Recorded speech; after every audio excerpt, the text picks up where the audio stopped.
가 함께 하시기를 바라겠습니다. 자, 우리가 지난주부터 1689년 제2차 런던 신앙고백서에 관해서 서론적으로 몇 가지 말씀을 드리고 있습니다. 여러분, 우리 침례교회가 처음부터 두 가지 종류의 침례교회가 있다고 말씀을 드렸어요. 하나는 알미니우스 주의를 취하는 침례교회가 1611년 존 스마이스라고 하는 사람으로부터 시작이 되었고, 또 칼빈주의 신앙을 취하는 침례교회가 1638년 존 스필즈버리라고 하는 사람으로부터 시작이 되었다, 이런 말씀을 드렸습니다.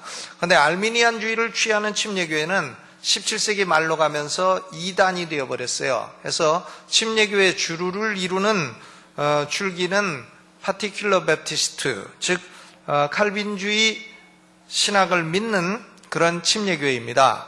그런데 이것이 20세기로 넘어와가지고 침례교회가 이상하게 신학의 혼란을 겪게 되었어요. 그래서 침례교회는 이것도 아니고 저것도 아니고 어중간이다, 이렇게 되었습니다만은 역사적으로 원래는 우리 침례교회 주류를 이루는 것은 칼빈주의 신앙을 믿는 그런 주류인 것입니다. 물론 우리는 아나베프티스트하고 약간은 비슷한 점이 있어요. 그러나 약간 비슷하다고 해서 그것이 곧 우리의 조상이라는 걸 의미하지는 않습니다. 왜냐하면 우리 침례교회는 사실상 기본 신앙에 있어서는 장로교회하고 90% 이상 동일해요. 그러니까 90% 이상 동일한 것이 더 중요하지 몇 퍼센트 더 비슷한 것이 더 중요하지는 않습니다. 그렇기 때문에 지금도 아나베프티스트는 아나베프티스트로 메노나이트라고 하는 독립된 분파로 존재하고 있는 것이고, 우리 침례교회는 침례교회로 존재하고 있는 것입니다. 21세기에 들어와서 침례교회가 신학이 혼돈되고 교수들도 혼돈되고 해서 이것도 아니고 저것도 아니고 이러다 보니까 이것도 모르고 저것도 모르고 이런 식으로 흘러가게 되었습니다. 그러나 현재 미국에 있는 침례교회들은 다시 우리 조상들이 믿었던 전통적인 신앙으로 돌아가자 하는 그런 운동이 강하게 일어나고 있고, 지금 미국의 침례교회 설교자들 가운데 훌륭한 사람들은 이 칼빈주의 옛 신앙 1689년에 제2차 런던 고백서를 믿는 설교자들이 많이 있는 것입니다. 오늘 바울은 에베소에서 목회하고 있는 디모데에게 교회란 뭐냐? 교회는 진리의 기둥과 터라 그랬어요. 진리의 기둥과 터라. The pillar and foundation of truth. 진리의 기둥과 터라. 교회가 뭐냐? 진리의 기둥이고 진리의 터다, 이런 것이죠. 그러면 지역교회가 어떻게 진리의 기둥과 터로서 역할을 다할 수가 있나? 어떻게 진리를 따르고 진리를 지키고 진리를 전달할 수가 있나? 여러 가지 수단이 있겠습니다만은 그 중에 제일 중요한 수단의 한 가지는 신앙 고백서인 것입니다. 옛날에 침례교인들은 신앙 고백서를 만들어내고, 그뿐만 아니라 조그만 소책자도 많이 만들어냈고, 또 논쟁도 많이 벌였어요. 논쟁. 예를 들면 침수례가 옳으냐 세례가 옳으냐, 이걸 가지고 논쟁을 하고 세미나 주제를 발표하고 그걸 이제 자료로 묶어가지고 성도들을 교육하고, 또 국가교회가 옳으냐 자유교회가 옳으냐 뭐 이런 걸 가지고 논쟁 주제로 내서 그걸 발표를 하고 또 그걸 책으로 묶어내고, 이렇게 이 논쟁이라고 하는 것이 성도들을 교육하는 아주 중요한 수단 가운데 하나였습니다. 그런데 우리 침례교인들은 신앙고백서, 이 신앙고백서를 아주 중요한 진리를 전파하고 가르치는 수단으로 사용을 했던 것입니다. 이 신앙고백서라고 하는 것은 지역교회가 믿는 성경의 진리를 문서 형태로 체계적으로 정리해 놓은 것을 말하는 것입니다. 그럼에도 불구하고 우리 교회도 그렇습니다마는 많은 침례교회나 지역교회들이 신앙고백서를 가지고 있질 않아요. 그러면 전체적인 침례교회 신앙고백서가 없는 거냐? 그렇진 않아요. 미국의 베프티스트 페이스 앤 메시지, 침례교 신앙과 메시지라고 하는 것이 딱 있습니다. 있는데 그것을 많은 성도들이 알지도 못하고 공부도 안 하고 지금 이제 그런 상황이죠. 그러나 우리 침례교도 신앙고백서를 분명히 여러분들이 볼 수는 없어도 가지고 있는 것입니다. 저는 역사신학을 전공한 사람으로서 침례교가 만들어낸 신앙고백서 가운데 1689년 제2차 런던 신앙고백서가 가장 훌륭한 고백서라고 생각을 합니다. 그럼에도 불구하고 오늘날 많은 지역교회들이 신앙고백서를 가지고 있지를 않습니다. 왜 그러면 신앙고백서를 기피하느냐? 여러 가지 이유가 있어요. 첫째 이유는 어떤 사람들은 성경이 최고권이지 성경만 있으면 되지 신앙고백서는 필요 없다, 이렇게 말하는 사람이 있습니다. 우리는 성경뿐이다, 성경을 믿는다, 우리는 성경만 믿는다. 좋아요. 그건 좋긴 좋지만 충분한 말은 못 되는 것입니다. 불충분한 고백인 것이에요. 성경의 권위를 높이는 말 같지만 사실은 허점이 많은 생각인 것입니다. 왜냐하면 신앙고백서라고 하는 것은 성경을 믿는다라고 하는 것을 넘어서서 성경이 무엇을 가르치느냐 하는 내용을 잘 체계화하고 정리해 놓은 것이기 때문인 것입니다. 여러분, 음식점에 가서 뭐 주문하시겠습니까? 그럴 때 여러분이 나 밀가루 주문합니다, 이런 분 계십니까? 나 밀가루 주세요. 그런 분은 없을 겁니다. 이 음을 잘 조절을 해주세요. 울리고 있거든요. 또 한식집에 가서 뭘 시키시겠습니까? 할 때 쌀 주세요, 이러는 분은 없을 겁니다. 그러니까 나는 성경을 믿는다고 하는 말은 나는 쌀 먹는다, 밀가루 먹는다 하는 사람과 똑같아요. 그러니까 쌀을 가지고 요리를 해서 볶음밥을 먹든지 무슨 밥을 먹든지 이렇게 돼야 되는 거죠. 밀가루를 가지고 요리를 해서 빵을 먹든지 국수를 먹든지 피자를 먹든지 주문할 때는 나는 피자를 달라든가 국수를 달라든가 그래야지 밀가루 달라 그러면 밀가루를 어떻게 먹겠어요. 그러니까 성경을 믿는다 하는 말은 옳은 말 같지만 사실은 이것이 헛된 말인 것입니다. 많은 이단자들도 우리는 성경을 믿는다 그래요. 옛날 아리우스 이단도 성경을 믿는다고 말을 했어요. 오늘날 무슨 몰몬교도 보고 성경 믿느냐 그러면 믿는다고 합니다. 안식교도들 보고 성경을 믿느냐 그러면 우리는 성경을 믿는다 그러죠. 신천지 보고 성경을 믿느냐 그러면 믿는다 그러죠.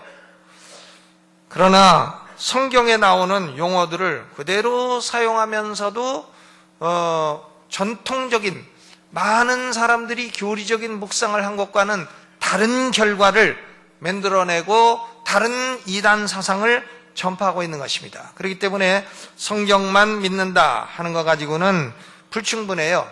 우리는 성경을 믿지만 성경을 우리는 이렇게 믿는다라고 하는 것이 체계화된 것이 신앙고백서인 것입니다. 우리 침례교 안에 성경만 믿고 사도신조라든가 이런 신앙고백서는 거부한다라고 하는 사상이 언제 나왔냐 하면은 그것이 19세기에 나왔어요. 19세기 미국에서 나왔는데 19세기 미국에 1807년부터 9년도에 스코틀랜드 아일랜드에서 미국으로 많은 목사들이 이민을 오게 되었습니다. 그 스카치 아이리쉬계의 미국으로 이민한 목회자 가운데 토마스 캠벨 아버지고요. 알렉산더 캠벨이라는 아들이 있었어요. 그러니까 아버지 아들이 목사인데 이 부자지간의 사상을 한마디로 캠벨리즘이라고 합니다. 캠벨주의. 이 캠벨주의는 환원운동이에요. Restoration Movement. 환원운동. 즉 신약성서에 나타난 본래의 기독교로 돌아가자, 이런 사상이에요. 이것을 환원운동이라고 합니다. 환원운동. 근데 이 사람들이 맨 처음에 미국에 와가지고는 1815년부터 34년까지 한 20년 동안 침례교단에 소속돼 있었어요. 소속돼 있으면서 침례교인으로 활동을 하다가 많은 침례교들 목사들에게 배척을 당했습니다. 많은 침례교 목사들이 이 캠벨리즘은 옳지 않다 해서 이들을 쫓아냈어요.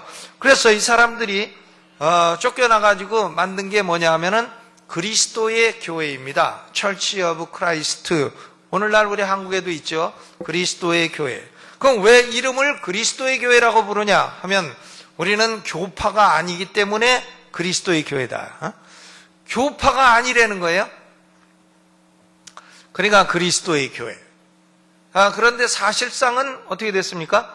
교파가 하나가 더 늘어난 거죠. 교파가 하나 더 늘어나서 그리스도의 교회 교파라는 게 생겨나게 된 것입니다. 이게 지금 좀 더워요. 더우니까 저기 조금 온도 좀 낮춰주시고 에어컨을 틀어주시든가 이렇게 하기 바랍니다. 이 캠벨 부자가 믿던 사상은 샌더매니안주의라고 합니다. 샌더매니안주의는 뭔가 하면 모든 신조나 신앙 고백서를 다 거부하고 오직 성경만 믿겠다는 사상이에요. 오직 성경만 믿고 사도신조고 뭐고 다 거부하겠다. 그래서 오늘날도 우리 침례 신문에 보게 되면 어떤 목사들은 우리는 사도신조 거부한다 이렇게 쓰는 사람들이 있어요. 뭐 아주 새로운 사상 같지만 사실은 캠벨주의 사상을 얘기를 하고 있는 거예요. 지가 19세기에 알렉산더 캠벨의 사상을 말하고 있는 것입니다. 자기가 뭐 새로운 거 만들어낸 것 같지만 새로운 게 아니에요.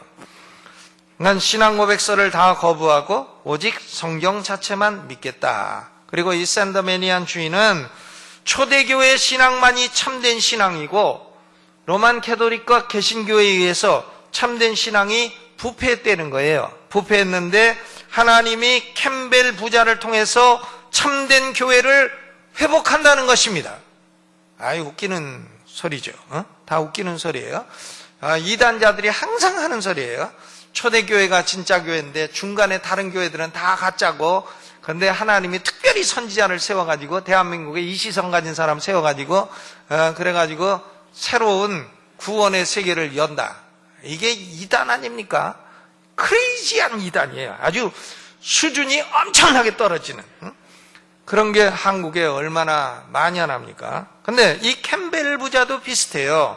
초대교회 신앙만이 참된 신앙인데 로만 캐톨릭과 개신교가 다 부패했다 이게. 구교고 신교고 다 부패했고, 그리고 캠벨 아버지 아들 캠벨 부자를 통해서 참된 교회가 회복되었다. 그러니까 그리스도의 교회로 들어와라 이런 얘기인 것입니다. 그리고 이 사람들은 침례가 죄사함의 조건이라 그랬어요. 침례교회가 죄사함의 조건이고 죄 용서를 받으려면 침례를 받아야 된다. 침례 안 받은 사람은 죄 용서 못 받는다. 그리고 다른 교단에서 받은 침례나 세례는 모두 무효다. 그러니까 이 그리스도의 교회는 장로교에서 세례받은 사람은 지옥 가는 거예요. 이 그리스도의 교리 캠벨리즘에 따르면. 이건 얼마나 웃기는 사상입니까? 맞지 않는 얘기예요. 십자가, 예수님 십자가 우편인지 좌편인지 몰라도 그 강도는 침례 안 받고도 네가 오늘 나와 함께 낙원에 있으리라고 예수님으로부터 천국을 보장받지 않았습니까? 그리고 이 사람들은 그 악기 사용 문제에 관해서 초대교회가 악기를 썼냐 안 썼다. 그러니까 오늘날 예배에도 악기를 쓰지 말아야 된다. 이래가지고 무악기파. 근데 또 어떤 사람은 악기는 써도 된다. 이래가지고 유악기파. 이래서 유악기파와 무악기파가 환원운동에 대한 이해 차이로 엄청나게 갈라져 있는 것입니다. 저는 이 환원운동이라는 것도 참 적용을 잘못하면 웃기는 운동이 된다고 생각합니다. 예를 들어서 초대교회 때 목사가 안경 썼나? 안 썼다. 그러면 오늘날도 안경 쓰지 말아야 되나? 초대교회 때 성도들이 자동차 타고 다녔나? 없다. 그러면 오늘날도 성도들은 자동차 타고 다니지 말아야 되나요? 그러니까 이런 형태의 적용은 참으로 우스꽝스러운 적용을 낳게 되는 것입니다. 바로 이런 사상이 캠벨주의예요. 그러니까 이 캠벨주의는 성경을 믿고 신앙 고백서는 전부 다 거부하겠다 하는 것입니다. 그럼에도 불구하고 이 캠벨주의는 침례교회 안에서 한 20년 동안 있다가 결국은 침례교 목회자들이 축출당하고 이들이 그리스도의 교회라고 하는 교파를 하나 형성을 했어요. 형성을 했는데 물론 지금 그리스도의 교회는 또 달라요. 옛날하고 다르고 지금은 거기 교수들도 훌륭한 분들이 많고 목회자들도 훌륭한 분들이 많고 이렇게 해서 옛날에 사람들이 그렇게 믿고 가르쳤다 해도 지금은 그렇게 안 가르치는 사람들도 있습니다. 그런데 이 캠벨주의가 결국은 침례교단 안에 영향을 많이 남기게 되었어요. 그래서 침례교 목사들 가운데에는 신조를 거부하고 사도 신조를 거부하고 성경만 믿겠다. 이런 사상을 가진 사람들이 제법 있는 것입니다. 이런 사상을 무슨 주의라고 한다고요? 캠벨주의. 그래서 우리 교회가 사도 신조하잖아요. 전능하사 천지를 창조하신. 그럼 어떤 침례교회 목사는 와가지고 왜 강남유황 침례교회는 사도 신조를 하냐? 이러고 또 시비를 걸어요. 하든지 말든지. 응? 저희가 왜 시비를 거는지. 사도 신조를 우리가 잘 이해해가지고 개신교 스타일로 믿으면 되는 것이지 그것을 시비 걸 문제는 아니라고 생각합니다. 그 다음에 세 번째로 왜 그러면 침례교회들이 그 신앙 고백서를 많이 갖고 있는 교회가 많지 않냐? 침례교인들이 믿는 원리 가운데 하나가 양심의 자유입니다. 영혼의 자유, liberty of soul이에요. 자유. 우리 침례교회 정신은 자유 정신이에요. 종교의 자유, 영혼의 자유. 우리 침례교인들은 국가가 권력으로 억압하는 것을 절대로 싫어해요. 국가가 권력으로 목사를 파송한다. 이런 건 침례교회에 맞지 않아요. 목사 월급을 국가에서 받는다. 이런 거 우리는 원치 않아요. 국가가 교인들에게 세금, 종교세를 거둔다. 우린 그런 걸 원치 않아요. 교회는 자발적으로 믿는 사람들이 모여서 자발적으로 헌신하고 자발적으로 믿고 하는 것이 교회이고, 하나님이 우리에게 영혼의 능력을 주셨으니 영혼의 능력을 가지고 거듭난 영혼을 가진 사람들은 성경을 읽고 공부하고 연구하고 그리고 우리 나름대로 믿을 수 있는 자유를 갖는다는 것입니다. 이것이 영혼의 자유예요. 우리 침례교의 특징은 영혼의 자유입니다. Liberty of soul. 그러나 이 자유라고 하는 것도 진리 안에서 자유지 진리를 벗어나도 좋은 자유는 아닙니다. 영혼의 자유가 그냥 아무거나 믿을 수 있는 자유를 말하는 건 아닌 것입니다. 여러분, 물고기가 자유를 찾겠다고 물을 떠나면 살 수가 있나요? 죽죠. 인간 영혼도 성경의 진리를 떠나면 살 수가 없는 것입니다. 기차가 레일을 막 가다가 자유를 달라 해갖고 레일을 벗어나면 어떻게 되겠어요? 그러면 그것은 자유가 아니라 멸망이 될 것입니다. 그러므로 인간 영혼은 하나님의 말씀의 유일한 권위와 성경이 가르치는 안정된 진리에 자발적으로 구속이 될 때에 참된 자유를 얻게 되는 것입니다. 더구나 신앙고백서는 시민정부가 권력을 가지고 무력을 사용해서 믿으라고 강요하는 도구가 아닌 것입니다. 누구라도 자발적으로 자기 영혼이 신앙고백서와 동의한다면 교회 안으로 들어와라 하는 그런 내포적인 것이지, 정부가 권력을 가지고 이걸 믿지 않는 사람은 죽이겠다 이런 건 아닌 것입니다. 우리 침례교회하고 장로교회하고 결정적으로 다른 게 그거예요. 장로교회는 칼빈이 제네바를 국가교회로 만들었어요. 그리고 유아세례를 법으로 만들었어요. 유아세례를 태어나서 8일 만에 유아세례 안 받는 사람은 그러면 그 사람을 법으로 처벌했습니다. 유아세례 안 준다고 법으로 처벌합니까? 그리고 유아세례 안 받고 나중에 커서 믿는다고 신자의 침례 받는 사람은 법을 어겼다고 해가지고 물속에 빠뜨려 죽였어요. 그러니까 그것은 우리는 장로교회가 아무리 칼빈이 훌륭한 교리를 가르쳤어도 그런 짓을 하는 것은 우리 침례교회는 인정하지 않는다 그것입니다. 우리는 이 국가교회 제도를 거부해요. 종교의 자유, 영혼의 자유를 믿는 사람들인 것입니다. 그런데 영혼의 자유를 너무 확대하다가 신앙고백서는 자유를 해친다 이래가지고 거절하는 이런 경향으로 나간 것입니다.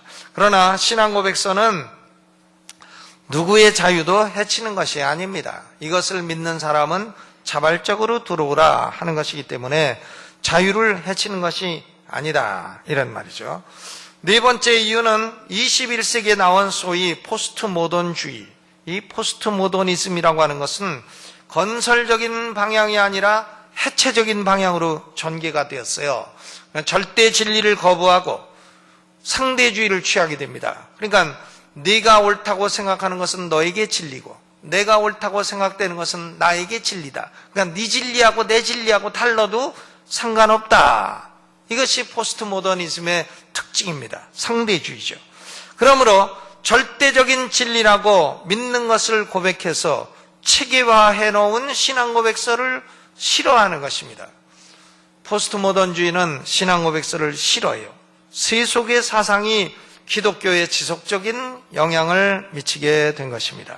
다섯 번째 이유는 현대 기독교인들은 깊이 있고 체계 있는 성경 연구보다도 피상적이고 단기적인 제자 훈련, 콰이어 타임 이런 걸 좋아하는 경향을 갖고 있어요. 큐티라 하잖아요. 그러니까 평생 성경을 어떻게 공부하나? 큐티로 공부해. 큐티.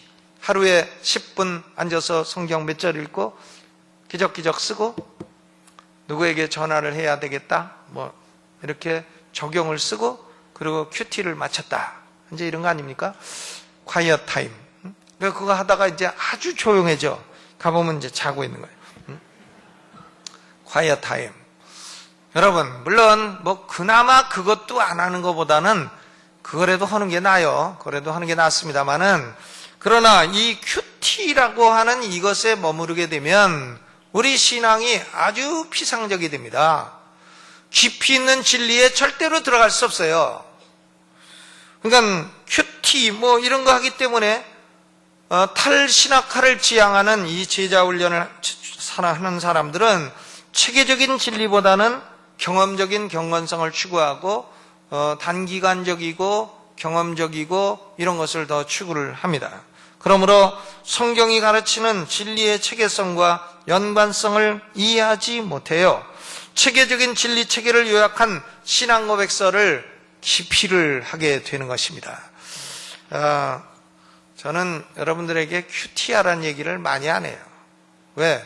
큐티보다는 성경을 집중적으로 많이 읽으셔야죠. 성경을 하루에 앉아서 1시간이고 2시간이고 많이 읽으시고요. 그리고 예를 들어서 뭐 한 번 앉으면은 그래도 뭐 많이 읽고 공부도 하고 묵상도 하고 책도 읽고 이렇게 하셔야지, 그 큐티 잠깐 이렇게 뭐 한두 절 읽고 그걸로 딱 끝내고 그런 것보다는 새벽 기도에 나와서 말씀 한 부분을 연구하고 기도를 또 어지간히 하고 이러는 것이 훨씬 좋은 거 아니겠습니까? 그리고 진리를 공부하는 것은 큐티만 갖고는 안 돼요. 자기가 책도 구입하고 또 신학서적도 구입하고 역사책도 구입하고 이렇게 해가지고는 출치면서 공부도 하고 연구도 하고 그래야 진리가 이 연관성이 깨달아지는 것이고요. 모든 기독교 진리는 따로따로 노는 게 아니에요. 다 연관성이 있는 것입니다. 다 연관성이 있는 것이고, 이런 연관성 있는 진리를 연관성 있게 이해하려면 그것은 상당히 공부를 해야 되는 것이에요. 신학은 절대로 독학하는 게 아닙니다. 다른 건 독학으로 될지 몰라요. 신학은 독학이 위험한 것입니다. 그러니까 예를 들면 중국 사람들 이 감옥에 들어가서 독학한 사람들 많이 있어요. 무슨 윈 형제, 무슨 형제인가 모르겠는데 윈 형제, 감옥에 들어가서 혼자 독학하는 거예요. 그리고 워치만 리 감옥에 들어가서 혼자 독학합니다. 그래가지고 깊이 있게 막 들어가요. 막 들어가는데 나중에 가다 보면 아주 엉뚱한 데로 가요. 왜? 그 사람의 신앙이 혼자 독학을 했기 때문에요. 이 역사적인 그 검증이 안 되는 거예요. 누가 검증해 줄 사람이 없어. 그러니까 막 하는 겁니다. 막 하고 누가 너 그거 제대로 되고 그것이 바른 거다 이렇게 얘기해 준 사람이 없어요. 그러니까 신학은 독학하는 게 아닙니다. 성경도 독학하는 게 아니에요. 성경도 진리도 사람들에게 서로 배우면서 깨닫게 되는 것입니다. 이 침례교회가 이런 갖가지 이유로 성경만 최종 권위로 믿는다. 그리고 19세기에 나온 캠벨리즘, 그리고 양심의 자유를 극단적으로 강조하고 포스트 모던주의, 그리고 피상적인 신앙생활, 이런 것 때문에 신앙고백서를 거부합니다. 그럼에도 불구하고 신앙고백서가 주는 유익은 많은 것입니다. 신앙고백서는 필요해요. 우리 교회도 이제 우리 교회가 믿는 신앙고백서를 제가 설교를 다 마치고 만들어 내려고 합니다. 그래서 강남중앙침례기 신앙고백서, 이것은 1689년 런던 신앙고백서와 동일하다, 이렇게 해서 만들어 내려고 하는데, 현재 일단 설교를 다 마치고 만들 겁니다. 이 신앙고백서는 왜 유익하냐? 첫째 이유는 5가지 이유가 있는데, 첫째 이유는 영적으로 성도들이 교제하는 교리적 기준이 되는 거예요. 성도들이 교제를 합니다. 교제를 하는데 아무거나 믿는 사람하고 교제할 수는 없어요. 우리는 그래도 어지간히 이 정도는 믿는 사람들이 함께 교제한다 하는 교제의 근거가 됩니다. Basis of Fellowship. 그 다음 두 번째로는 우리 교회에 이단이 들어왔다. 그러면 어떻게 내쫓아요? 이단이 들어와가지고 막 해짓고 다니고 그러면 내쫓아야죠. 이단은 밥도 같이 먹으면 안 되는 겁니다.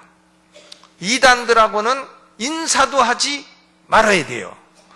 이단하고는 대화하지 말아야 됩니다. 귀신부터요. 대화하지 말아야 돼요. 대화할 필요나 가치가 없어요. 그러니까 이단들은 어떻게 해야 되냐? 분별해서 쫓아내야 됩니다. 여러분 중에 이단 있으면 자발적으로 나가세요. 쫓겨나가기 전에. 이단들은 잘못된 교육을 교육받고 독학한 사람들에게 주로 배워. 이래가지고 독학을 해서 잘못된 걸 교육받고 그것이 어느 정도의 시스템을 갖추게 되면 거기서 스스로 빠져나올 능력이 없어요. 그러니까 거기 빠져가지고 헛소리를 계속 해대면서 헛소리인지 모르는 겁니다. 그런데 어느 교회든지 이단이 들어오면 이제 내쫓아야 되는데 그 내쫓는 기준이 뭐냐? 바로 신앙고백서이죠. 우리 침례교 신앙과 메시지 같은 그런 이단 추방의 근거가 되는 것입니다. 그 다음 세 번째로 신앙고백서는 새신자들을 교육하는 기본적인 가이드라인이 돼요. 가이드라인. 새신자들을 공부를 한다, 제자훈련을 한다. 그러면 뭘 합니까? 제자훈련, 기도도 해라, 성경도 읽어라, 이런 것도 합니다만은 제자훈련의 기본 가이드라인이 신앙고백서가 되어야 되는 것입니다. 여러분, 대자연은 얼마나 크고 아름다워요. 대자연 아름답습니다. 수많은 식물과 동물들이 서식합니다. 그러면 동물원이나 식물원은 어때요? 동물원이나 식물원은 대자연과 비교할 수는 없다고 할지라도 자연의 동식물들을 체계적으로 잘 정리를 해놓았기 때문에 동물원, 식물원을 쫙 다니고 나면 대자연을 이해하는데 굉장히 도움을 얻게 되는 것입니다. 그렇죠? 우리가 사자 보러 아프리카까지 갈 거 있어요? 동물원 가면 있는데. 또 기린 보러 무슨 저기 콩고까지 갈 거 있어요? 어린이 대공원, 저기 서울공원 가면 다 있는데. 그러니까 동물원, 식물원을 보면 그것이 작은 지역에 다 들어있어도 대자연에는 이런 존재들이 살고 있구나 하는 것을 우리가 알게 되는 것이에요. 성경 전체를 한꺼번에 딱 다 몰라도 신앙고백서를 보게 되면 성경에는 이런 진리들이 있구나 하는 것을 알게 되는 것입니다. 그러니까 기본 신앙의 가이드라인이 되는 것입니다. 그리고 네 번째로는 신앙고백서는 우리 성도들이 설교자들을 평가할 때도 중요한 기준이 됩니다. 예를 들면 침례교회에 목사가 왔는데 유아 세례를 옹호한다. 그러면 안 되지 않습니까? 유아 세례가 옳다 막 빡빡 우기면 안 되는 것이죠. 그런 설교자를 모시면 안 되는 겁니다. 또 침례교회가 회중정체를 시행하는데 침례교회는 장로 정체를 해야 된다. 빡빡 우겨도 안 되는 것입니다. 우리는 회중정체를 하는 것이에요. 또 침례교회는 교회와 국가의 분리를 믿는, 종교의 자유를 믿는 그런 그룹인데 와가지고 대한민국 국교는 기독교가 돼야 된다, 이런 국교주의자가 나오게 되면 그런 사람은 설교시키면 안 되는 것입니다. 대통령도 장로가 돼야 되고 국회의원도 장로가 돼야 되고 국교가 기독교가 돼야 되고 불교 신자를 다 추방해야 되고 박수무당을 다 죽여야 되고 이런 사람이 대통령 되고 설교자가 되면 큰일 나는 것이죠. 여러분, 기독교도 있고 불교인도 있는 겁니다. 오직하면 안 믿어지겠지만 그렇게 하겠어요. 안 믿어지니까 글로 간 걸 우리가 어떻게 해요? 그리고 또 장로가 대통령 됐다고 해도 뭐 좋은 거 모르겠습니다. 오히려 장로가 대통령 되면 기독교를 더 핍박해. 역차별이 와. 왜? 장로가 기독교 옹호해주면 저게 기독교만 감싸고 돈다고 욕을 하기 때문에 오히려 기독교를 안 봐줘. 그러니까 기독교인 아닌 사람이 기독교를 봐주면 그냥 똑같이 한다 이러는데, 장로가 기독교를 봐주면 차별한다 이렇게 돼갖고 더 못 봐줘. 그러니까 전 다음에는 장로 안 찍을래요, 대통령. 오히려 그렇게 되는 것입니다. 그러니까 여러분, 우리는 교회와 국가의 분리를 믿어요. 우리가요, 교회는 교회고 국가는 국가입니다. 국가는 국민의 재산과 생명과 신체를 보호해주면 되는 거예요. 국방을 잘하면 되는 겁니다.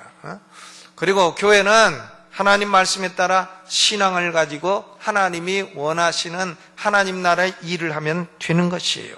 그러니까 어떤 설교자를 담임 목사로 청빙할 것이냐, 이런 문제에 있어서 신앙고백서는 중요한 기준이 되는 것입니다. 그리고 신앙고백서는 다음 세대를 위해서 참된 진리를 보관하고 전수해주는 유익도 있습니다. 다음 세대에 우리가 믿었던 것을 어떻게 전수하나, 신앙고백서로 전수를 하는 것입니다. 어떤 분은 성경만 믿지 고백서는 없다 하지만 사실은 신약 성경 안에도 초대교회 신앙고백이 들어있습니다. 로마서 10장 9절, 내가 만일 내 입으로 예수를 주로 시인하며 또 하나님께서 그를 죽은 자 가운데 살리신 것을 내 마음에 믿으면 구원을 얻으리니. 고린도전서 12장 3절, 또 성령으로 아니하고는 누구든지 예수를 주시라 할 수 없느니라. 예수가 주시다. Jesus is Lord. 간단하지만 이것이 초대교회 신앙고백서였어요. Jesus is Lord. 제가 한번은 미국서 공부할 때 제 자동차 뒤에다가 이 스티커 Jesus is Lord 이걸 크게 해가지고 스티커 자동차 뒤에다가 붙이고 다녔어요.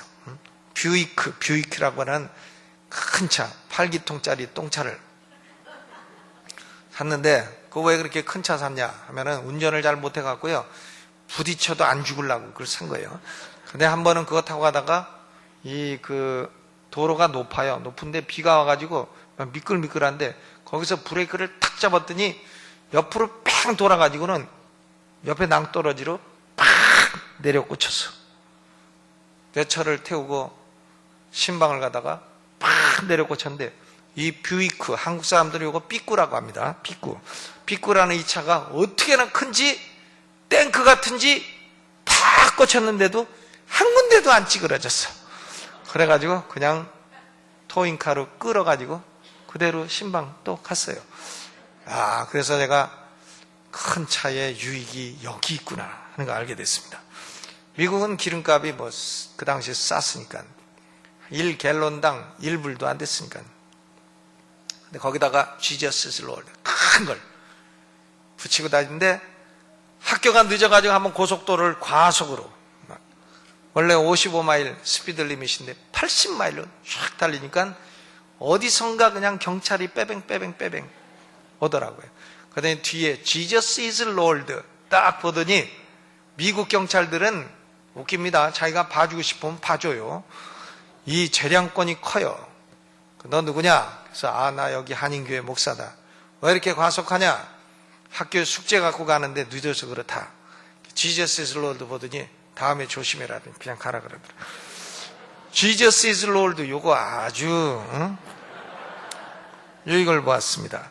여러분, 그러니까 초대교회 성경 안에도 신앙고백서가 있는 거고요. 기독교 역사는 그 이후로 수많은 논쟁을 하면서 수많은 경건한 학자들과 박사들이 성경을 교리적으로 묵상한 거예요. 교리적 묵상을 해서 이단들을 물리치면서 신앙고백서를 만들어냈습니다.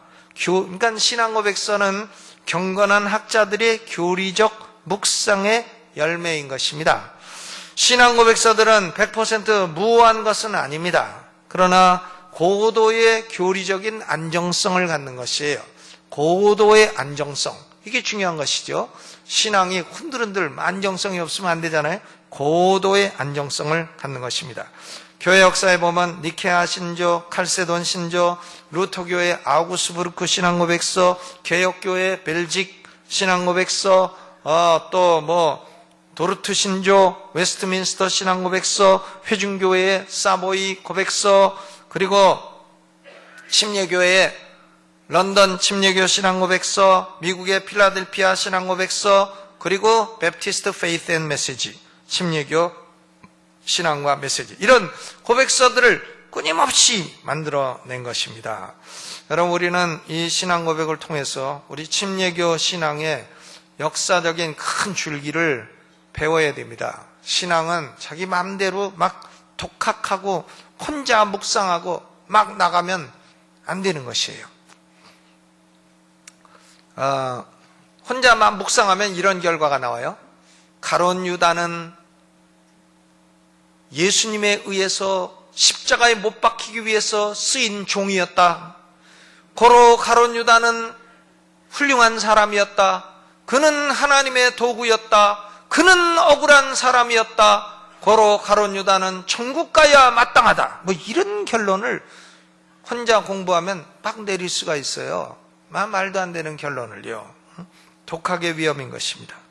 1689년 제2차 런던 침례교 신앙고백서는 침례교 역사상 가장 최상의 고백서예요. 가장 최고 걸작품입니다. 공부해 나가면서 현재 우리의 신앙을 정립하는 데 유익이 되시기를 소망합니다.